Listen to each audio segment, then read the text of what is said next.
Bom dia, senhoras e senhores, e obrigada por aguardarem. Sejam bem-vindos à teleconferência da Linx para a apresentação dos resultados do terceiro trimestre de 2019.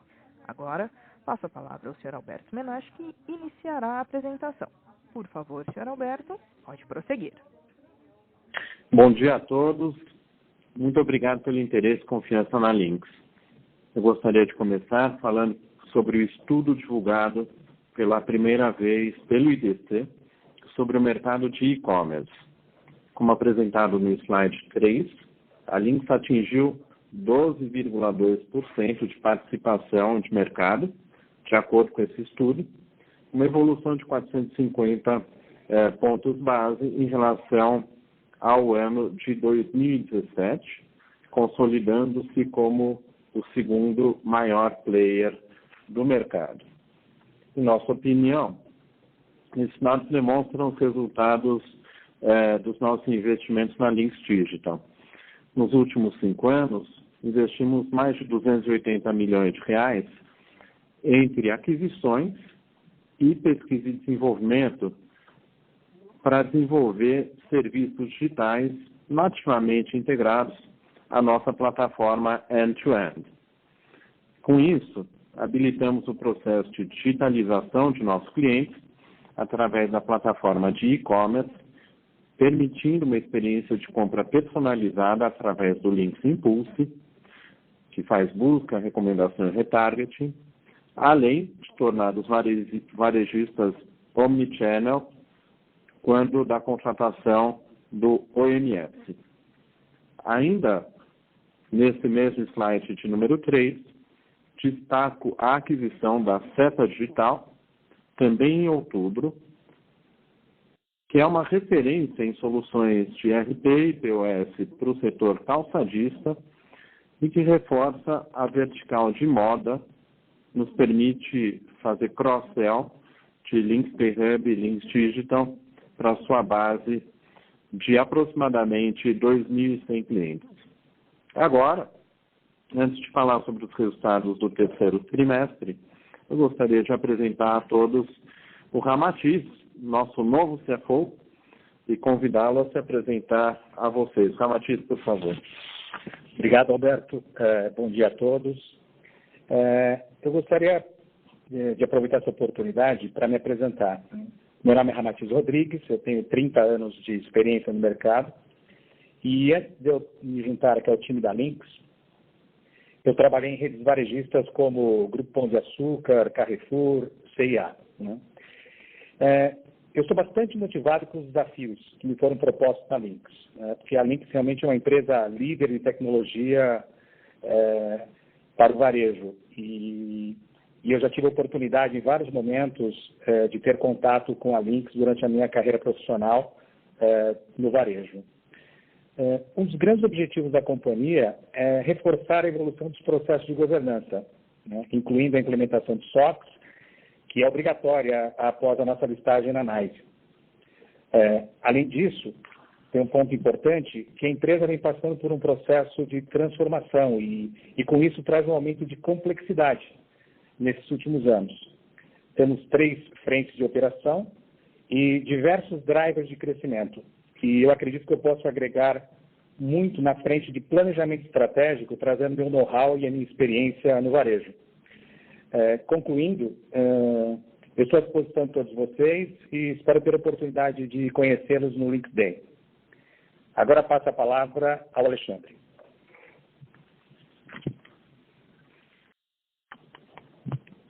Obrigado, Ramatiz, e bem-vindo. No terceiro TRI, percebemos que o cross-selling de serviços financeiros, a Linx Pay Hub e a Linx Digital, ambos nativamente integrados à nossa plataforma end-to-end, permanece como principal tendência de crescimento da companhia, o que compensou parcialmente o fechamento de lojas que se mantém em nossa base de clientes por conta da atual situação macroeconômica do Brasil. Nesse trimestre, chegamos a 13 clientes em diferentes estágios de implantação de Omnichannel, ao assinarmos com a Vivara e com a Inbrand.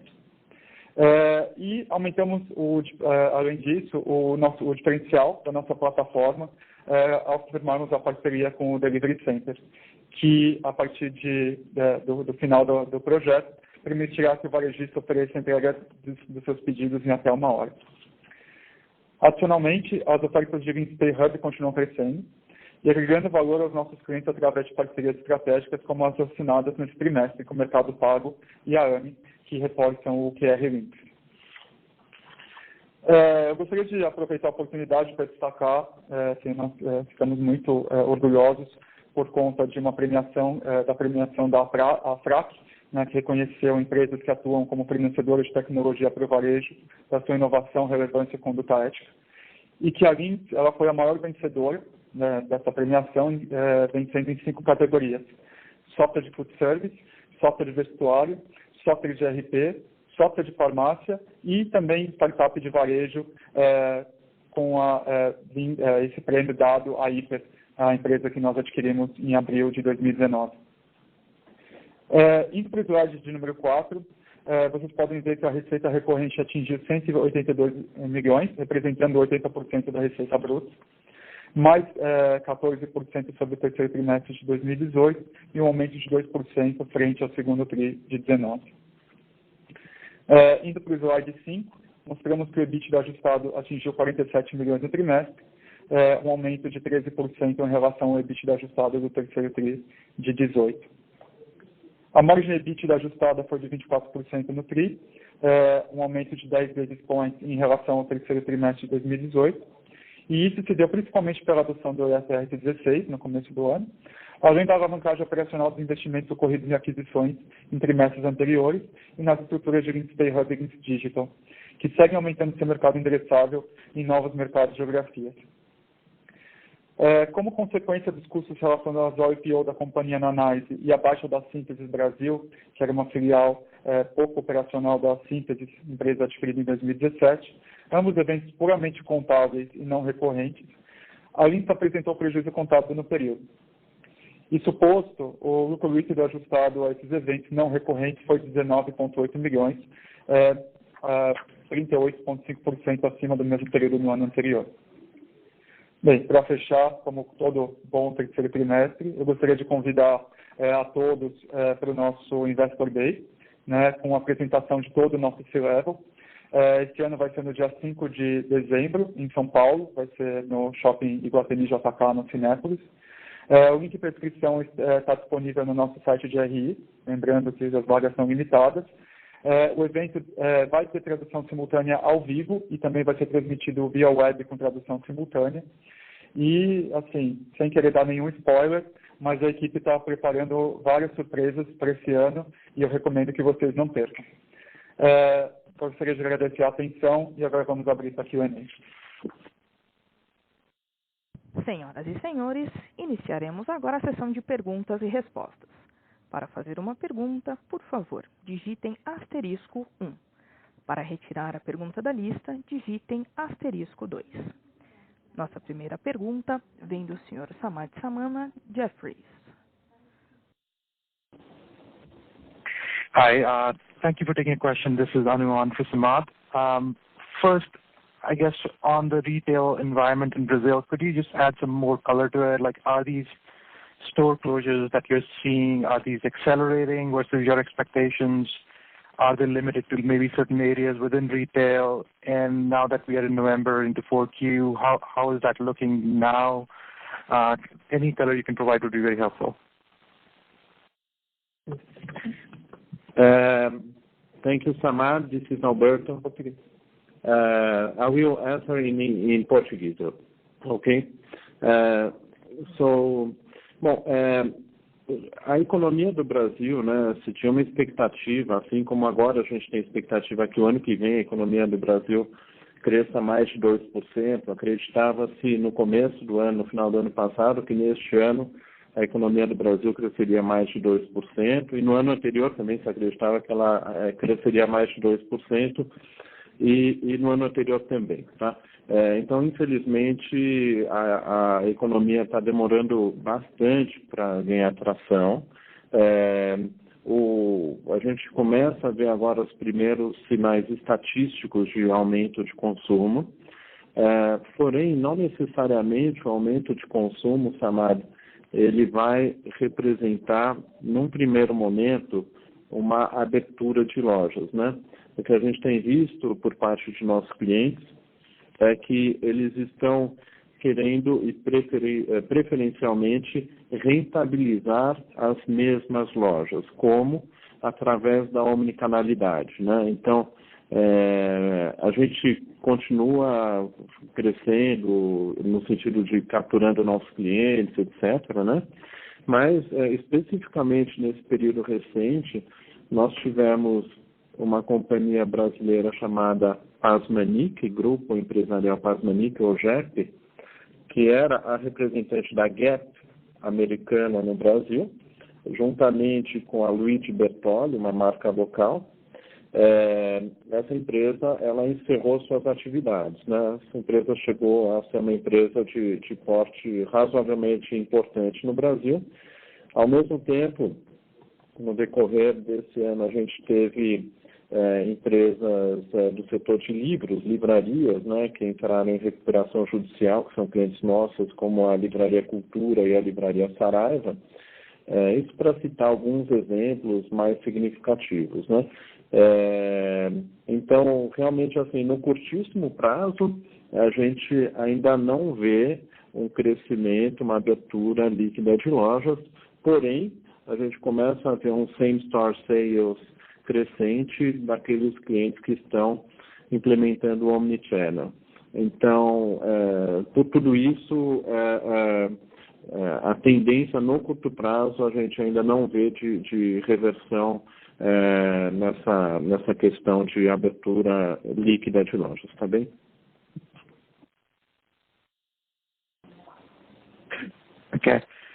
Okay, thank you. Just a follow-up on that. So you mentioned you don't expect the stores to, I guess, go in the short term. But on the omni-channel side, you believe you're still on track with your earlier expectations? I believe you mentioned to be live in 3,000 stores by this year and 8,000 by next year. And so has anything changed on that end?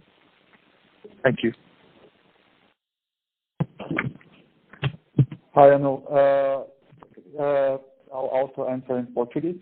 So, o Omnichannel, ele continua indo muito bem, então nossas expectativas não mudaram, tá? A gente continua esperando esses números, né? Esse ano, próximos de 3 mil lojas implantadas, e no ano que vem, na verdade, o restante das lojas contratadas. Tá? Atualizando o número, hoje nós já estamos falando com Vivara e Inbrand, de aproximadamente 10 mil lojas contratadas com Omnichannel, tá?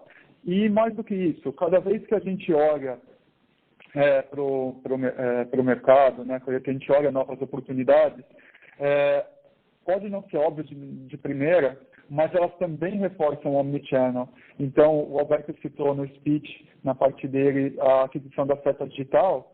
A Seta Digital, ela traz a oportunidade de Omnichannel não só por ter clientes que podem se tornar Omnichannel, mas também porque ela, como varejista, atendendo varejistas calçadistas, ela permite que nós conectemos parte dos clientes deles, aqueles que vendem calçados esportivos, às plataformas de Omnichannel de marcas de calçados esportivos. Hoje a gente já tem contratada a Nike, por exemplo. Né? Então, apesar desse cenário, né, de fechamento líquido de lojas, quando a gente olha para o longo prazo e para o médio prazo, inclusive, a gente tem fechado projetos importantes, projetos de qualidade, né, que criam um backlog de receita recorrente para o futuro. Né? Isso é traduzido na nossa receita de serviços. Né? Então, quando você olha o crescimento da receita de serviços, foi um crescimento bastante positivo, né? E tudo isso é ligado ou a projetos de Omnichannel, ou a abertura de lojas, ou contratação de novos varejistas. Tá bom?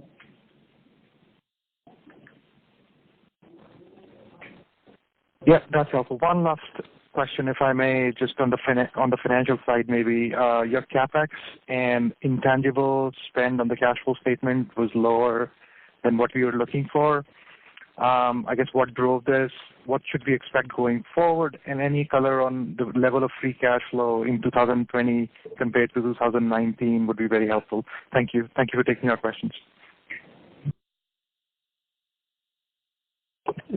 Em português again, o CAPEX do ano que vem deve ficar entre 8% e 10% da receita líquida.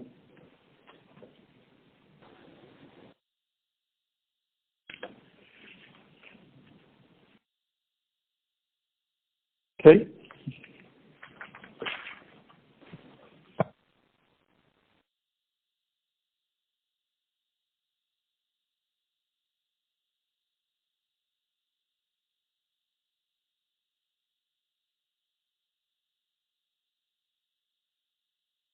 Nossa próxima pergunta vem do senhor Leonardo Olmos, Bank of America. Oi, bom dia a todos. A minha primeira pergunta vai para o Ramatiz. Eu queria ver, eu sei que faz pouco tempo, mas eu queria ver se nas reuniões que você teve aí, Ramatiz, você já percebeu algumas oportunidades de curto prazo para ser implementadas. Não sei, por exemplo, clientes que a Lynx talvez não estivesse buscando e você vê que precisam do serviço, alguns produtos novos que podem ser lançados e os clientes têm essa demanda, ou então alguma subvertical que podia trazer mais oportunidades. Pudesse comentar um pouco a sua primeira impressão aí da empresa. Obrigado. Ok. Leonardo, a primeira impressão eu diria que é bastante positiva, tá? Só que dentro do meu escopo de responsabilidade, eu não sou responsável pela área comercial. Mas, pela minha experiência, eu tenho conversado muito com os 3 vice-presidentes das verticais e a gente tem identificado oportunidades importantes aí de crescimento. Embora a grande maioria já está no pipeline, já existe esse planejamento estratégico de realização dessas ações. Nós estamos, inclusive, detalhando isso no planejamento estratégico para a gente poder garantir todas as alavancas, né, para que a gente possa ter cada vez mais uma penetração maior no mercado, né, e aumentar o nosso share. Né. O portfólio da Lynx, ele tem, na verdade, tudo que um varejista precisa. Hoje, se você for abrir uma loja de varejo, a Lynx hoje tem uma solução omnichannel completa para você poder operar o seu negócio. Você não precisa de nenhum outro sistema. Somente com os produtos da Lynx você gerencia desde da gestão do produto até o financeiro, o recebimento financeiro. Então, a Lynx está muito bem estruturada. É claro que sempre tem algumas oportunidades que vão surgindo à medida que os projetos vão avançando. Né? Eu fui cliente na Lynx já em vários momentos, em empresas de moda, e realmente a Lynx ela veio simplificar a vida do varejista. Né? Porque quando você fala em varejo, a preocupação principal é você comprar bem e vender bem. Você não tem uma preocupação com ficar desenvolvendo sistemas. E quando você encontra uma empresa como a Lynx, que tem uma solução completa, vertical, omnichannel, realmente é o que vai ajudar os varejistas a crescer cada dia mais. Né? Legal, tá ótimo, obrigado. Uma outra pergunta, um pouco mais específica, é do Lynx Pay Hub. A gente tem essa percepção que no terceiro trimestre a sazonalidade não foi favorável, porque ele é muito transacional e tem menos movimento no varejo nesse período. Então, considerando isso e considerando o impacto das aquisições, principalmente a Millennium, que não colaborou com o mix de receita do Lynx Pay Hub, como que vocês veem o quarto trimestre? Então, a minha pergunta aqui quanto pode ser o mix de Lynx Pay Hub no quarto trimestre e quanto vocês acham que vai fechar o ano esse mix de Lynx Pay Hub como percentual da receita recorrente? Obrigado. Bom dia, é o Alberto quem fala. Obrigado pela pergunta. Então, sobre Lynx Pay Hub, acho que a primeira coisa, a gente tem mudado um pouquinho o foco, né? porque a partir do momento que começou a guerra de preços, a gente se focou muito mais em criar diferenciais, em criar novas ofertas, em atender novos mercados. Isso se deu também em função da aquisição da Hiper. Se vocês puderem entrar no hiper.com.br, no site da Hiper, vocês vão observar que já existe uma oferta conjunta de Hiper com LinksPay, né? Então, hoje, o varejista ele pode contratar o sistema da Hiper juntamente com a parte de pagamentos, isso inclui o nosso TEF e a nossa adquirência, né? A gente consegue ter um take rate bastante maior com o Hiper, né? Os preços, inclusive, estão lá publicados. Então, a gente tem tido um foco, assim, apesar da gente estar com quase 3 bi de TPV anualizado, ou seja, um crescimento bom, a rentabilidade, vamos dizer, até agora, ela ficou aquém do que ela teria sido se não houvesse essa guerra de preços, né? Então, reorientando para clientes menores, outras estratégias de diferenciação, a gente acredita que consiga ter margens significativas ainda, tá? Sobre quarto trimestre, a gente não tem nada específico para dizer, quer dizer, nesse terceiro trimestre foi 12% de LinksPay Hub e 12% de Links Digital sobre a receita total, né? No quarto trimestre, a gente não deve observar variações significativas nesse mix de receita, tá bem? Obrigado. Perfeito, obrigado, Alberto Ramatiz.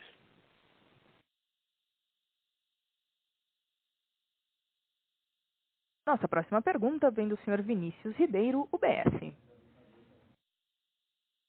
Pessoal, bom dia, obrigado pelas perguntas. A primeira, só voltando um pouco, Alberto, você acabou de comentar do TPV. Esse TPV de 3 bi analisado é no final do terceiro TRI ou é um número que vocês chegaram durante o TRI?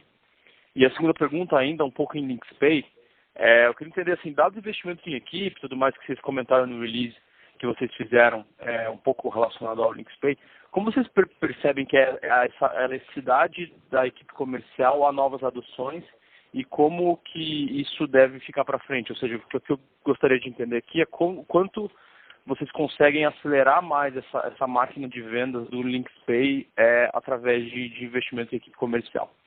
É isso, pessoal. Muito obrigado. Vinícius, obrigado pela pergunta. Acelerar não é difícil, só que a questão é acelerar e ganhar dinheiro. Então, assim, a gente tem visto realmente que tem players no mercado que estão perdendo dinheiro e a gente não quer ir por esse caminho, né? Se a gente não tiver uma visão clara da monetização, eu prefiro ter um volume menor, mas onde eu vou ganhar dinheiro, do que o contrário, tá? Sobre a força comercial, a gente tem se utilizado da força comercial da Links, da Hiper, dos canais da Hiper, dos canais da Links, etc. A gente não tem feito nenhum grande esforço em ter uma força comercial dedicada para a adquirência, tá? O que a gente tem são pessoas de produto que apoiam os nossos gerentes de conta, tá? Mas nossa estrutura de LinksPay Hub, ela tem alguma força comercial dedicada, mas ela não tem aumentado tanto, porque a gente quer justamente se aproveitar da cobertura geográfica e cobertura de clientes que nós já temos, tá bem? Eu gostaria de aproveitar essa pergunta do Vinícius só para salientar 2 pontos. Tá? O primeiro é que a nossa estratégia de serviços financeiros, ela tem como ponto inicial a adquirência, né, o LinksPay, mas, na verdade, a ideia é uma proposta de valor com ofertas nativamente integradas entre si e com a plataforma.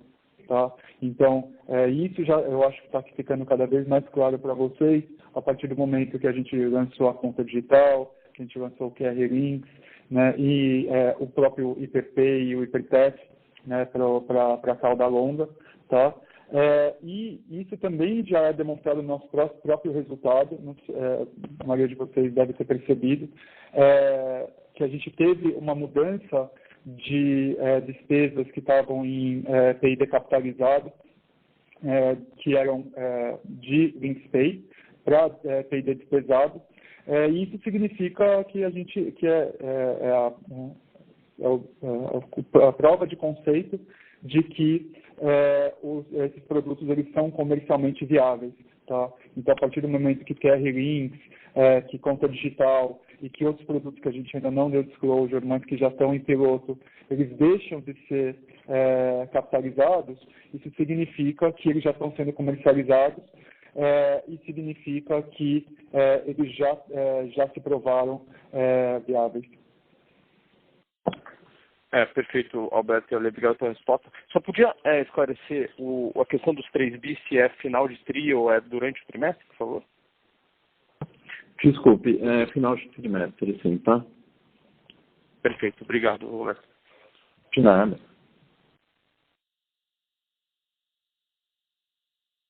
Nossa próxima pergunta vem do Sr. Fred Mendes, Bradesco BBI. Bom dia, pessoal. Obrigado por pegar a pergunta. Aqui é o Guilherme Raguiara, na verdade. Primeiro, começando em relação ao top line de vocês, vocês mencionaram que não vê uma reversão em abertura líquida de lojas no curtíssimo prazo e tem realmente sido principalmente dirigido pelo cross-selling na base. Mas olhando talvez um pouco mais para frente, 2020, como é que vocês esperam uma curva de retomada em abertura de lojas para apoiar a venda em conjunto com o cross-selling? E falando um pouco mais no terceiro trimestre agora, se vocês puderem dar uma ideia de como é que foi o crescimento orgânico da receita recorrente.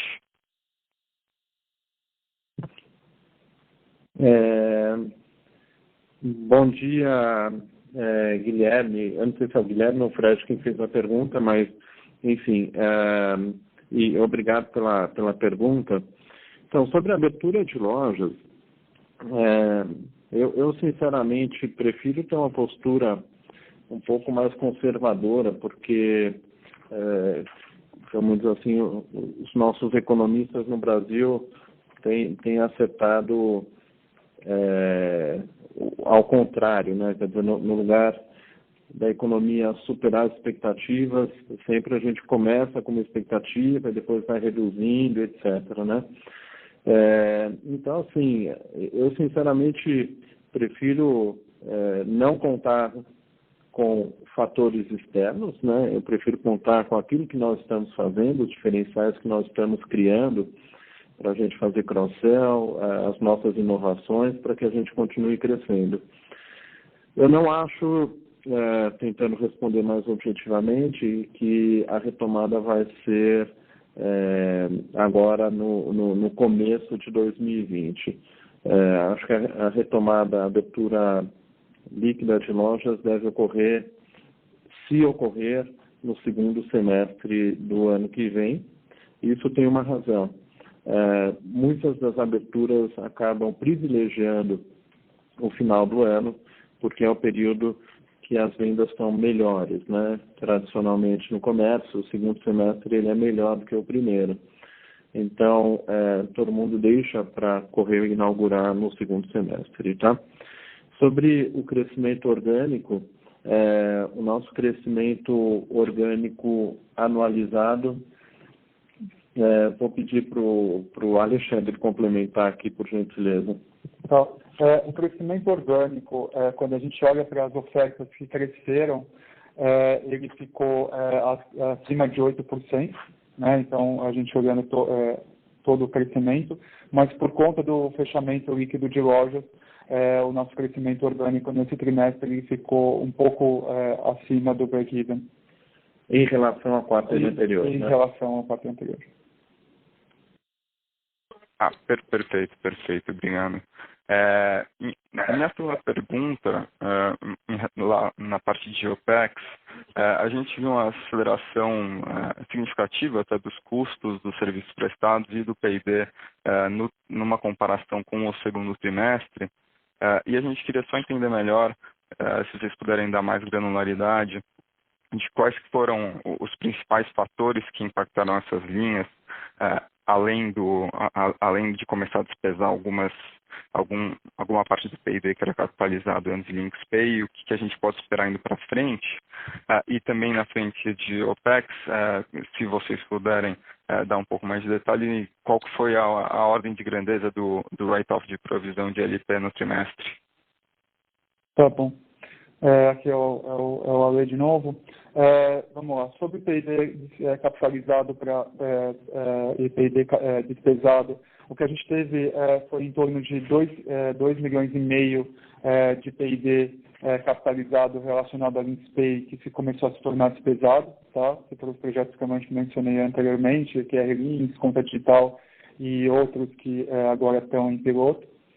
A gente teve também outros 2 projetos que também estavam em PIB capitalizado, um relacionado a um software que nós chamamos de PharmaCloud, que é um software de gestão para pequenas redes de farmácia. Então, na mesma linha do hiper, né, que a gente olha para microvarejo, o hiper ele não funciona, ele não serve, na verdade, farmácias, postos e restaurantes. Então, para essas 3 verticais, nós temos ofertas dedicadas, né? E o PharmaCloud é a oferta dedicada para farmácias. E também a migração do Apollo, que é o nosso sistema para concessionárias, que era 100% on-premise e migrou para a nuvem. Então, ele também começou a ser despesado. Então, esses 2 combinados dão mais ou menos outros 1,5 milhão. E em cima disso, nós temos também a consolidação da Millennium, do PIB da Millennium. Tá? Com relação ao ILP, que foi se tornado, isso, primeiro, em linha, né, com o crescimento da receita recorrente um pouco abaixo das nossas expectativas, né, o que não significa, né, que a gente vai ficar sem, espero. Mas hoje a gente não dá o tamanho, tá, de quanto foi isso, de quanto foi o impacto disso. Não, perfeito. Muito obrigado, Ale, muito obrigado, Alberto.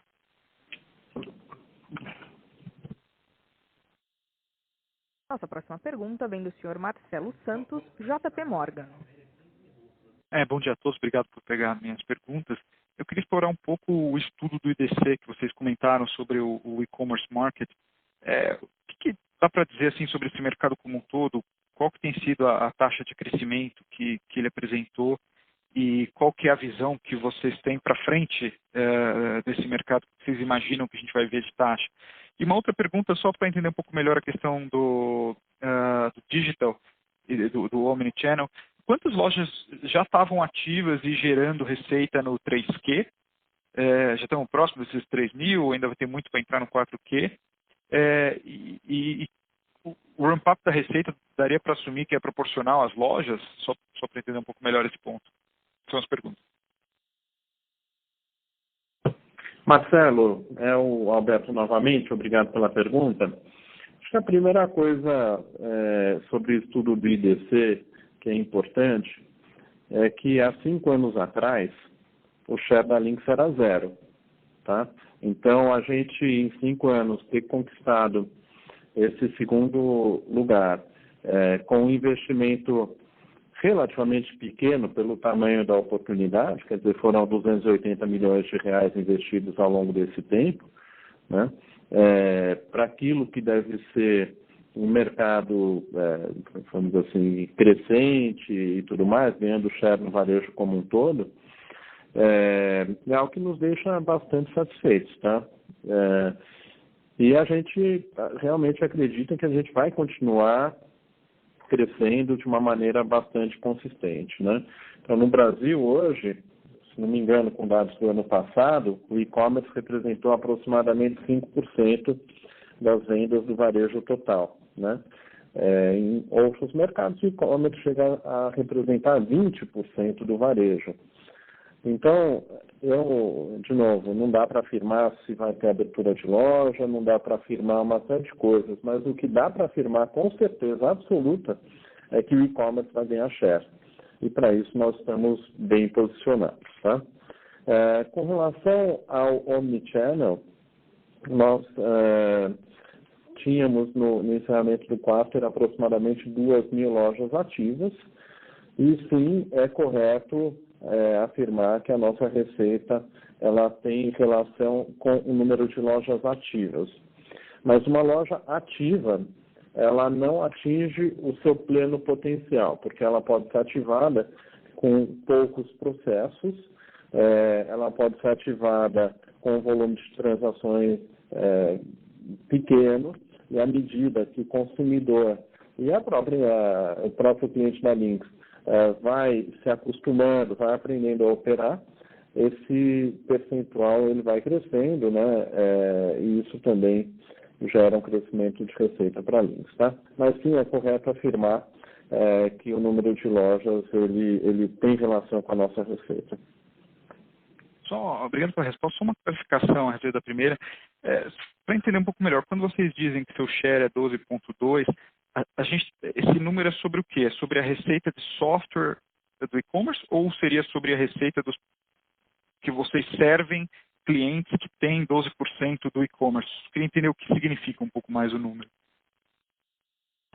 Os números do IDC, eles são baseados pelo supply side. É a soma dos fornecedores de tecnologia para e-commerce no Brasil, no caso e-commerce, né? Tem um outro estudo que fala do share da Lynx em software de ERP e PDV para o varejo, né? Que é um número que supera 40%. Então, basicamente, ele pega a soma de todos os fornecedores para esse setor, né? No caso de e-commerce, de todos os fornecedores de tecnologia para e-commerce, e a Lynx ela tem pouco mais de 12% de share nesse segmento, de software para e-commerce, tecnologias para e-commerce. Agora, qual é o share da Lynx? Quando a gente olha para o e-commerce como um todo, vamos dizer assim, a gente tem produtos, né, o Impulse, a nossa suíte Impulse, que é a de busca, personalização, e retargeting. Essa suíte ela tem um share que é maior do que 50%, segundo as nossas estimativas, tá? Inclusive porque alguns grandes marketplaces são clientes nossos com ela, né? Então aí vai variar muito de produto para produto, qual é a penetração por produto, tá bem? Muito obrigado.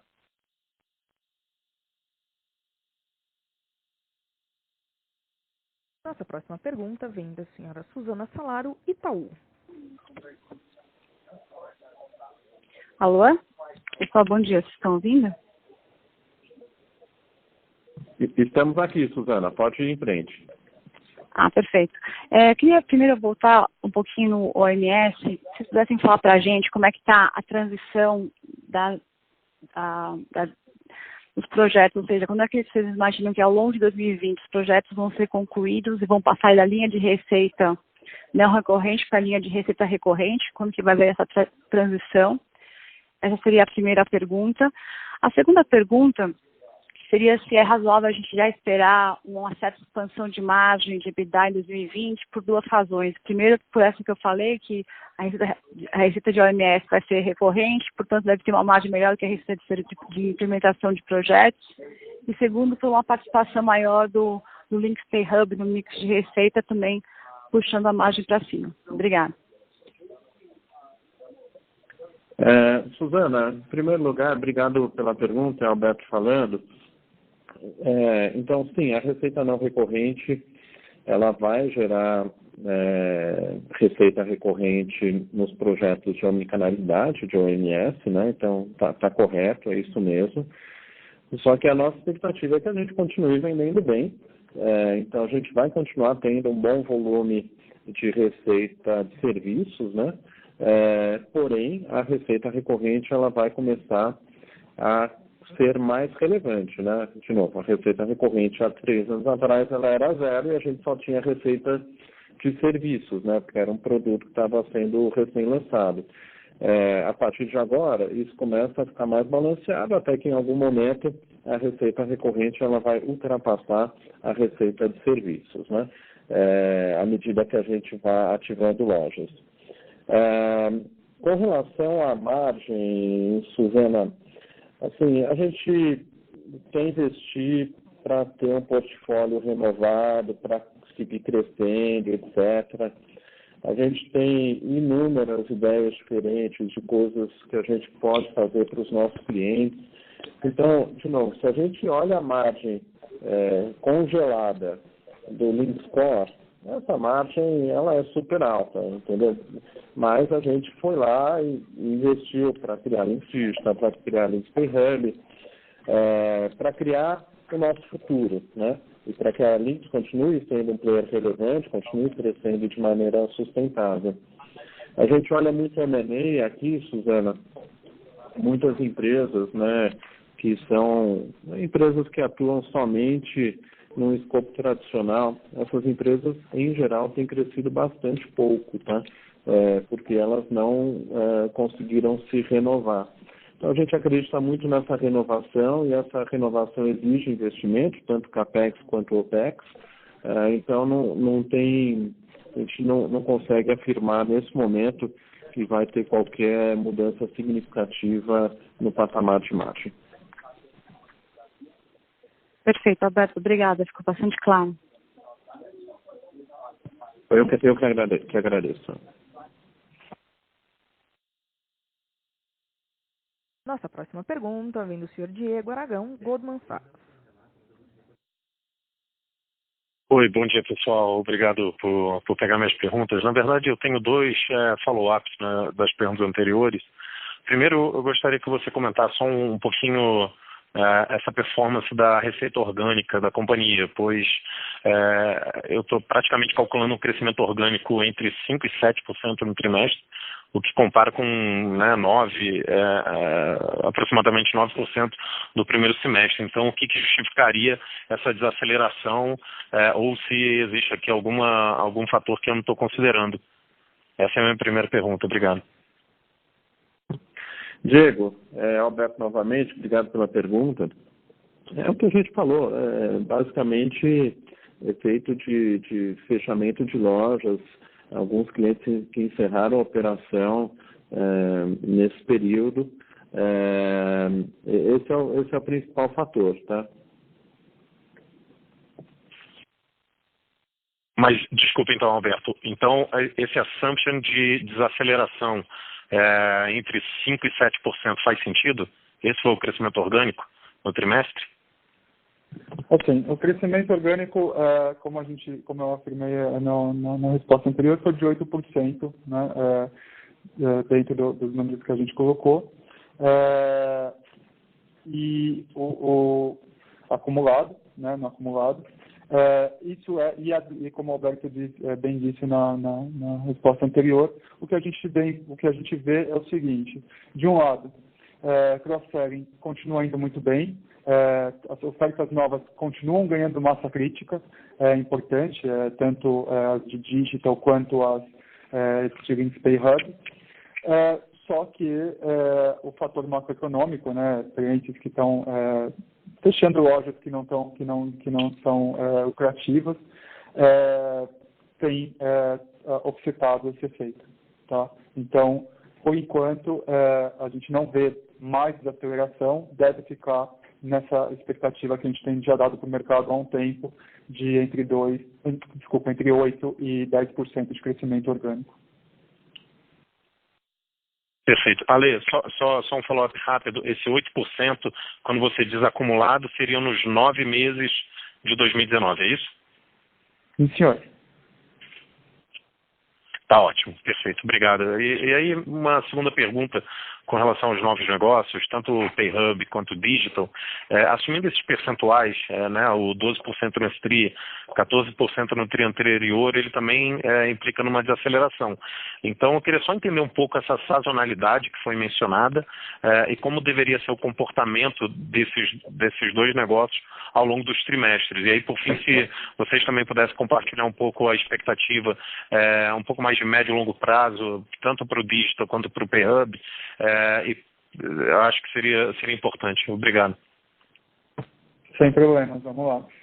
Lembra que o terceiro trimestre, ele é um trimestre primeiro, a gente tem férias escolares, é um trimestre que não tem nenhuma data comemorativa, então é um trimestre que normalmente é mais fraco para o varejo, e lembrando que tanto os produtos hoje existentes de Linx PayHub, como os produtos existentes de Linx Digital, os dois eles são cobrados por bilhetagem, isso significa um percentual do faturamento do cliente, né? Então, se o e-commerce performou menos, se foram feitas menos buscas no site, ou se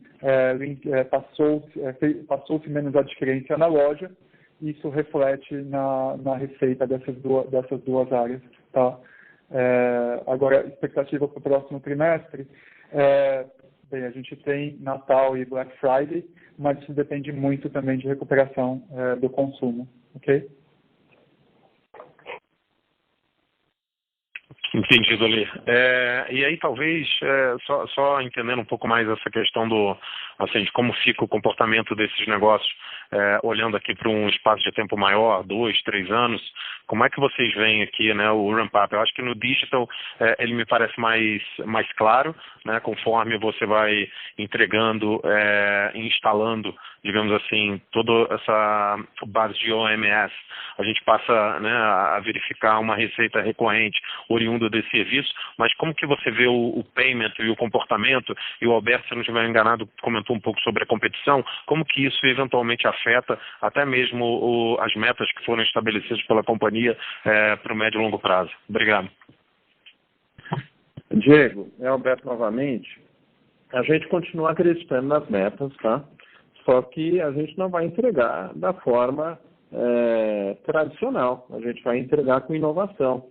Inovação demora um pouco mais para maturar, demora um pouquinho até a gente arredondar a oferta e tudo mais.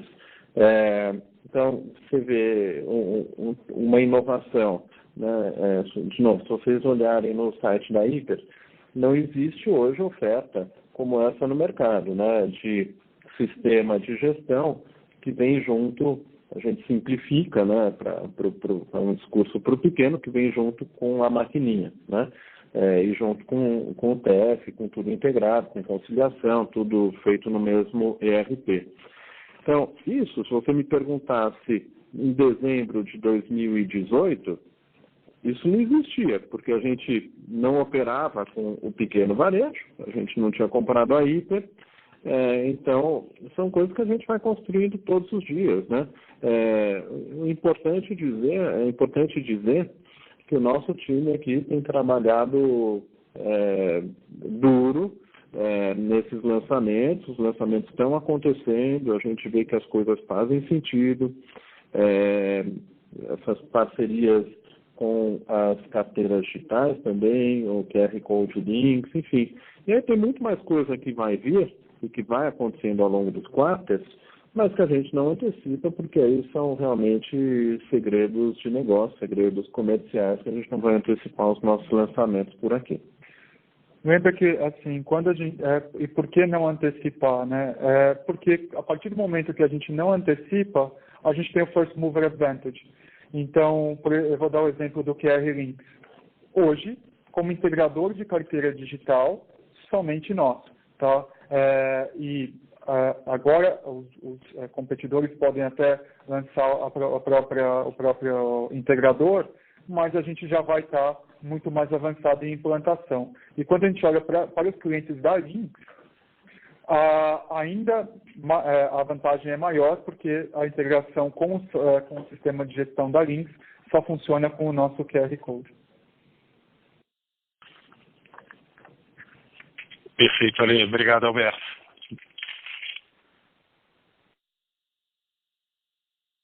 Nossa próxima pergunta vem do Sr. Daniel Federle, Credit Suisse. Bom dia a todos.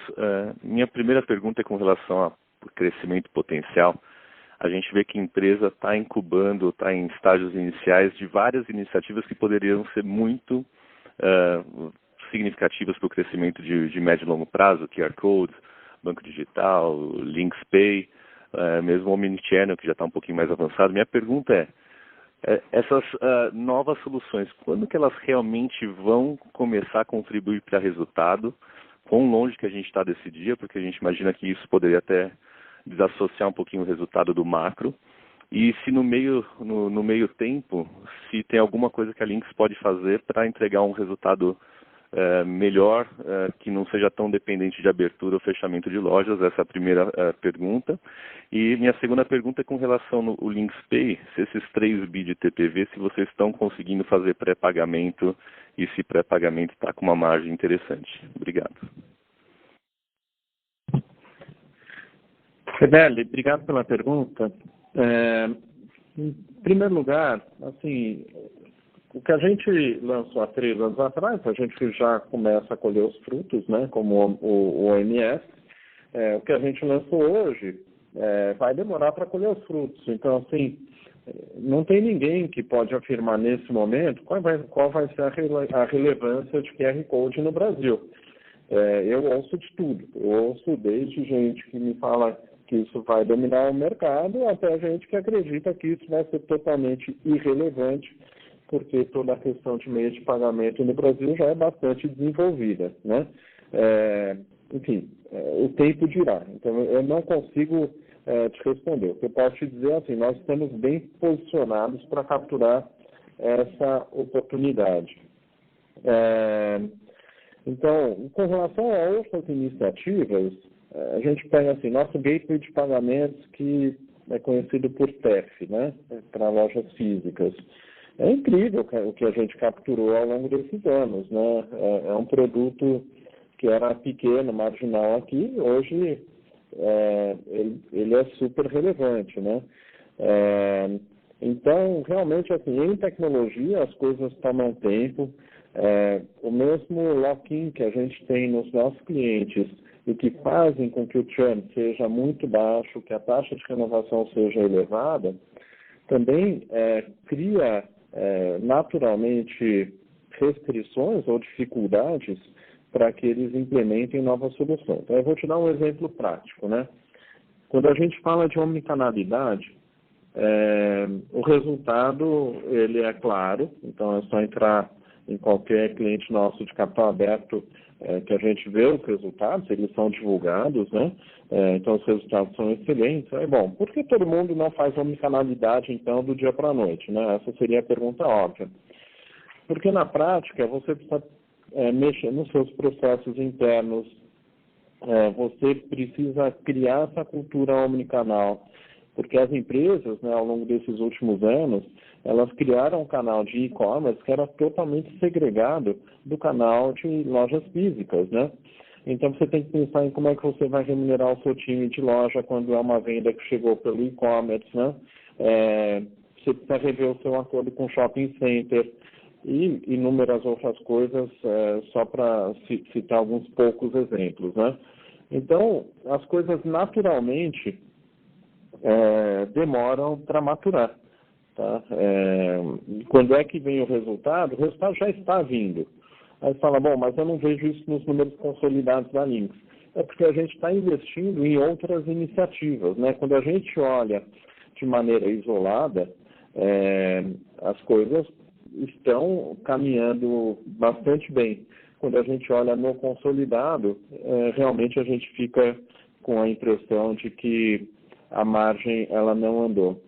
Agora, tem questões que eu acho que são importantes, né? E eu gostaria de aproveitar essa oportunidade para comentar com vocês. Assim, eu costumo dizer muito que uma empresa que entrega uma margem gigantesca porque ela parou de investir é uma empresa que vai desaparecer. Simplesmente porque ela está colhendo os frutos de um passado e não está se preparando para o futuro, né? Então, a Lynx é uma empresa, através do investimento, das novas tecnologias, do entendimento da mudança do consumidor, ela segue investindo para continuar crescendo de maneira sustentável. Esse crescimento, em algum momento, vai ser menor, em outro vai ser maior, mas a gente segue crescendo de maneira sustentável. Perfeito. Quanto à parte de pré-pagamentos, Alberto, se você puder comentar. Sim, perdão. A parte de pré-pagamentos, ela tem sido bastante relevante. Se não me engano, ela está em torno de 30% do volume de crédito que é transacionado pela LynxPay. Tá? Aproximadamente 30% a gente tem antecipado. Valeu, obrigado.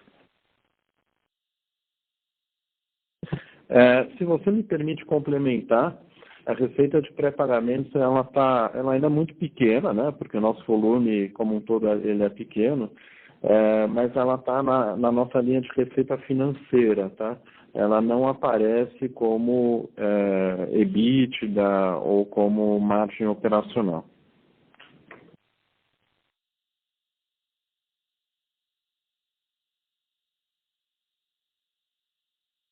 Nossa próxima pergunta vem do senhor Marcelo Santos, JP Morgan. Obrigado, pessoal, por pegar o follow-up. São duas. Voltando um pouco na questão do Omnichannel, como você falou, 1.000 lojas no 3Q, 3.000 no 4Q e 10.000 no final do ano que vem. Isso, você está com 12% da receita vindo digital já, quer dizer, fazendo uma conta simples, parece implicar uma aceleração substancial. Mas eu não sinto isso nas suas outras respostas. O que está errado nesse raciocínio, ou realmente é isso mesmo? A gente deveria ver ao longo do ano que vem uma aceleração perceptível, assim, alguns pontos percentuais, pelo menos, no growth vindo disso. Fazendo essa conta simples parece indicar isso. E a segunda pergunta é só clarificação a respeito do crescimento orgânico. Estou já recebendo várias perguntas sobre o assunto. Só para entender, então, o 8% é o crescimento year-to-date orgânico, mas ele é excluindo o fechamento de loja, ele excluindo alguma coisa ou não? Ele simplesmente o que foi? É 8%, 9M19 versus 9M18. Só uma clarificação, acho que ajudaria bastante. Vamos lá, eu vou começar pelo final, só porque é uma pergunta técnica. 8% incluindo tudo, tá? Então é 8% acumulado year over year, tá? Que a gente está falando de excluindo ou não excluindo o fechamento de lojas no trimestre, né? Trimestre contra trimestre. Se a gente excluísse fechamento de lojas, a gente teria um crescimento orgânico positivo. Só que com o fechamento líquido de lojas, a gente teve o crescimento orgânico trimestre contra trimestre próximo de zero. Tá? Quanto a Omnichannel, sim, esse ano a gente deve terminar com em torno de 3.000 lojas implantadas. 10.000 lojas, na verdade, é o pipeline total. Eu não consigo te afirmar que isso vai ser finalizado até o ano de 2020. Por quê? Porque isso não depende da Lynx, isso depende do cliente. Né? O Alberto bem explicou numa pergunta anterior que a complexidade da implantação do Omnichannel é muito maior do lado do cliente do que nossa. O sistema já está pronto. Tá? O que a gente precisa é parametrizar o sistema para a necessidade do cliente. Mas, do outro lado, o cliente precisa mudar layout de loja, fulfillment das lojas dele, comissionamento, stitch da loja, qual é a proposta de valor que ele quer criar com o Omnichannel. Tá? E isso demora, né? E não é um investimento baixo. Então, nós temos clientes que demoraram 6 meses para implantar a primeira loja, nós temos clientes que já estão há 1 ano ainda trabalhando no projeto. Tá? Então, assim, o que nós temos são 10.000 lojas contratadas, tá? Que podem ser implantadas ao longo de 2020, né, esses 6.000 de diferença, mas isso também pode escorregar para 2021, dependendo, na verdade, da agenda, né, do timing do nosso cliente e não o nosso. Assim, mesmo que fosse 7.000, seja 7.000 lojas no final do ano que vem, ainda assim é quase o dobro do que vocês esperam mais do que o dobro vocês esperam para o final desse ano. Então, eu queria entender como que isso se dá na transmissão para a receita recorrente. Porque você tem 12% vindo de digital, mas eu acho que não é tudo digital que é Omni. Então, tem como dar um pouquinho de ideia de quanto que a gente deveria esperar, acelerar, se chegar nisso? Não sei, uma cor. Claro, assim, essa matemática, ela está certa. O ponto é que, de novo, eu não consigo afirmar a partir do ano que vem o cronograma de implantação de lojas. Então, sim, se eu tiver 100% do pipeline hoje contratado implantado até o final do ano, Omnichannels deve se tornar bastante relevante dentro da receita de digital. Hoje, ele ainda não é tão relevante. Hoje, a relevância é principalmente no que nós chamamos de Links Impulse, que é busca, recomendação e retargeting. Mas, como isso não depende de mim, isso depende do cliente, né? Ele estar preparado para esse rollout de lojas, como eu disse, essas outras 7 mil lojas, elas podem ser implantadas ao longo do ano de 2020, provavelmente mais concentradas no final do ano, ou isso pode escorregar para o ano de 2021. Tá? Então, pode ser que esse ano eu tenha 3 mil, no ano que vem eu tenha 3 mil e em 2021 eu tenha 4 mil. Pode ser que esse ano eu tenha 3 mil, no ano que vem eu tenha 7 mil. Eu não consigo afirmar. Lembrando que a maioria dos projetos eles ainda estão em estágio inicial. Né? Hoje nós temos somente 2 clientes que estão com o projeto implantado full, né? E outros que estão, outros 2, 3 que estão em estágio avançado de implantação, e a maioria deles ainda em estágio de projeto ou de piloto, tá bom? Tá joia, Ana. Obrigado pelas informações. Nossa próxima pergunta vem do senhor Carlos Cerqueira, BTG Pactual.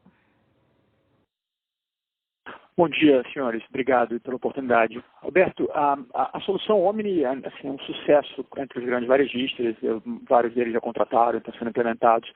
A minha questão, que acho que a gente já discutiu isso no passado e queria ver como é que está a cabeça de vocês, é se vocês têm ou qual seria a estratégia para tornar essa solução Omni interessante também para os varejistas de porte menor, médio porte, e aí tornar o produto realmente escalável para boa parte da base de vocês. Obrigado.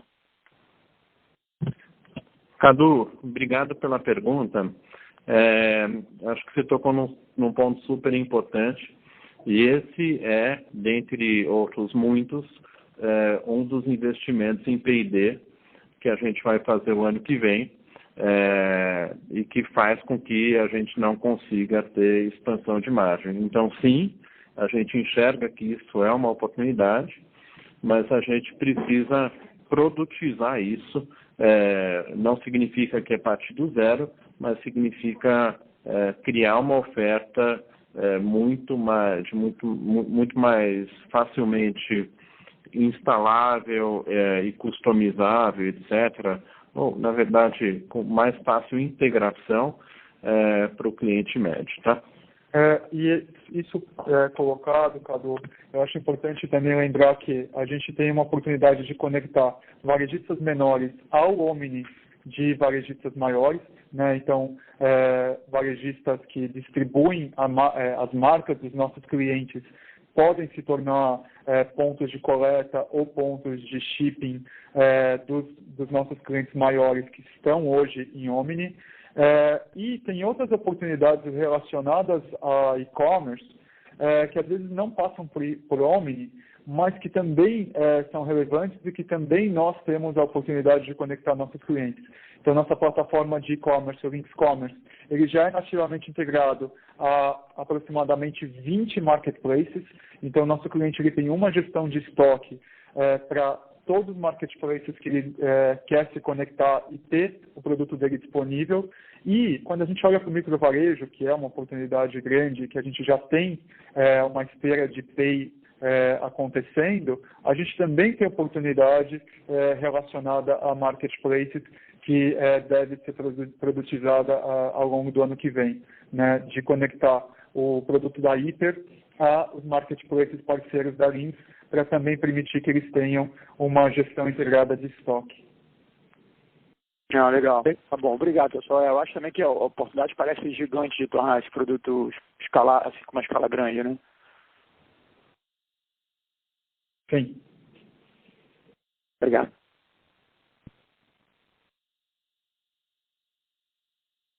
Encerramos neste momento a sessão de perguntas e respostas. Gostaria de passar a palavra ao Sr. Alberto Menache para as considerações finais.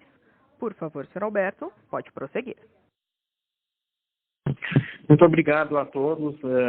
Eu e nosso time seguem muito confiante nas perspectivas de futuro da Lynx, tá bom? Gostaria de reforçar o convite para o Lynx Day. Esperamos todos vocês lá. Vai ser um prazer, tá bom? Um grande abraço. A audioconferência da Lynx está encerrada. Agradecemos a participação de todos, tenham uma boa tarde e obrigada por usarem Chorus Call.